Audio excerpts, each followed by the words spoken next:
and we are back with another tips and tricks video, and today we are covering Alien Rogue Incursion for the PlayStation VR 2.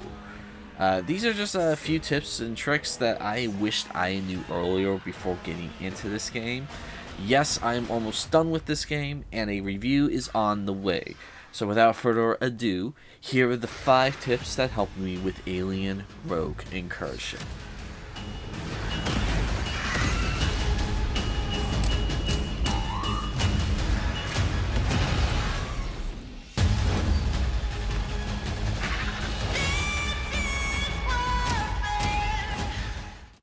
At number 5 is you might want to brush up on Sula's backstory. The devs were adamant that everyone and their mothers who were fans of the Alien franchise knew who Sula Hendricks was. And fact of the matter is, none of us know who this bitch is. So if you don't want to be lost at the beginning of this game, I would look into the comics and the books that the favorite Sula Hendricks was in, because I didn't know what was going on at the start of the game. And there's no codex or, brief synopsis on what happened with this character. It's just, bam, you're in the middle of it with her, and they expect you to have read every single thing that she was in before playing this game. At number 4 is you definitely want to backtrack to panic rooms. Trust me on this. You operate in kinda an open world, and there are these rooms called panic rooms. They're the only way you can save the game, and there were more than a few times I lost over 40 minutes of progression, all because I didn't bother to backtrack to a panic room. So read your map, make a mental note of where a panic room is, and backtrack when your play session is getting a bit long in the tooth. At number 3 is very simple, but always reload after a counter. These Xenos take a lot of ammo to bring down, and when the dust settles, you will not be able to survive another encounter due to the fact that reloading takes a long ass time to reload all 3 of your guns. So again, it's very simple and an obvious rule, but trust me, it will help you in the long run to reload all 3 of your guns after every encounter.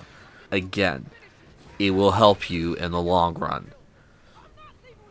Speaking of running, at number 2 is run, don't crawl.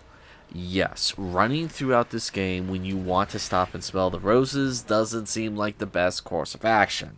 But the fact is, the matter is that these xenomorphs respawn on a timer. So if you walk to the other end of the complex, you'll have maybe 4 to 6 encounters. Whereas if you run, you may only have 2 or 3. And you may go, but I want to fight aliens. Why would I cut down on the chances of fighting aliens? Well, that's because you have only so much ammo in the game. So if you take your sweet ass time getting from point A to B, you're going to be down to your last few rounds of ammo. Whereas if you actually run quite a bit, you'll be able to cut those encounters down, and you'll be able to save some of your ammo for the more stressful moments of the game. You can always stop and smell the roses through a second playthrough. And at number 1, don't fret about reholstering. One of the biggest issues I came across was trying to reholster all my guns and gear onto myself before moving on, and come to find out, you can drop your gun onto the ground and just re-grab the holster it was in, and poof, your gun or equipment appears back in your holster. It may seem odd that guns magically reappear in your holster, but trust me, it saves you a lot of time, pain, and effort once you figure this technique out.